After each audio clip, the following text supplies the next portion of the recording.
कभी हमने सोचा, विचार करा, पाकिस्तान में हमको तेलुगु बोलने वाला मुसलमान क्यों नहीं मिलता? पाकिस्तान में हमको तमिल बोलने वाला मुसलमान क्यों नहीं मिलता? पाकिस्तान में हमको मलयालम बोलने वाला मुसलमान क्यों नहीं मिलता? या कन्नड़ भाषा बोलने वाला मुसलमान क्यों नहीं मिलता? हमको पाकिस्तान में केवल उत्तर भारत की भाषा शैली से मिलने वाली मुसलमान ही क्यों मिलते हैं? कभी सोचा हमने? क्यों? क्यों नहीं सोचना चाहिए हमको? पाकिस्तान के लिए वोट तो सारे मुसलमानों ने दिया था। अविभाजित भारत के, अनडिवाइडेड इंडिया के उस समय 86% मुसलमानों ने पाकिस्तान के पक्ष में और भारत के विभाजन के पक्ष में पाकिस्तान के लिए वोट दिया था।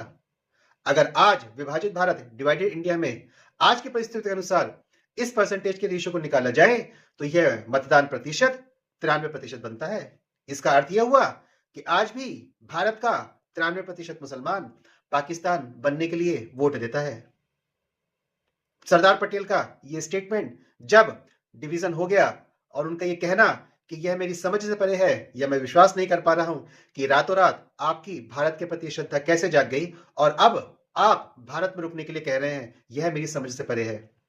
क्योंकि समझने वाली बात यह थी कि पाकिस्तान अपने आप में एक सोच था। उस सोच को चरितार्थ करा गया, उसको स्वरूप में लाया गया और उसको स्वरूप में लाने के लिए पूरे भारत के मुसलमानों ने पाकिस्तान के समर्थन में वोट दिया। मलाबार, केरला और बंगाल के 100%, यहां तक कि मद्रास के भी 100% मुसलमानों ने पाकिस्तान बनने के लिए वोट दिया, जबकि इनमें से कोई भी पाकिस्तान नहीं गया।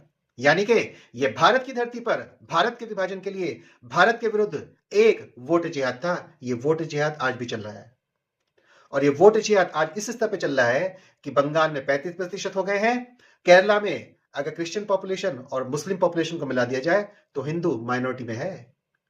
हम कब अपना शत्रु बोध करेंगे? और आज इसी प्रयास में एक बार फिर से पहलगाम टेररिस्ट अटैक हुआ, भारत को तोड़ने का फिर से प्रयास करा गया, लेकिन अब कल मॉक ड्रिल है। कल इंडियन एयरफोर्स भी अपनी ड्रिल करेगी पाकिस्तान के ऊपर। पाकिस्तान की घटिया सोच जिसमें ALL भूल गया है, उसके आधार पर कि अब विनाश निश्चित है, क्योंकि मोदी बैठा हुआ है।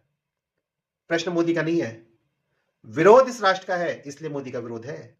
मैं मोदी के समर्थन में नहीं, जो व्यक्ति इस प्रधानमंत्री पद पर बैठा हुआ है उसके समर्थन में हूं, क्योंकि वह व्यक्ति, वह जिस संगठन से जुड़ा हुआ है, वह संगठन और उसके समर्थन के हमारे जैसे स्वयंसेवक और पार्टी को वोट देने वाले हमारे जैसे वोटर, हम इस रास्ते में एक बहुत बड़ा रोड़ा है जहां पर इस्लाम भारत को इस्लामिक राष्ट्र में परिवर्तित करना चाहता है।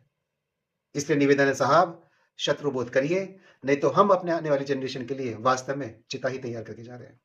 नमस्कार।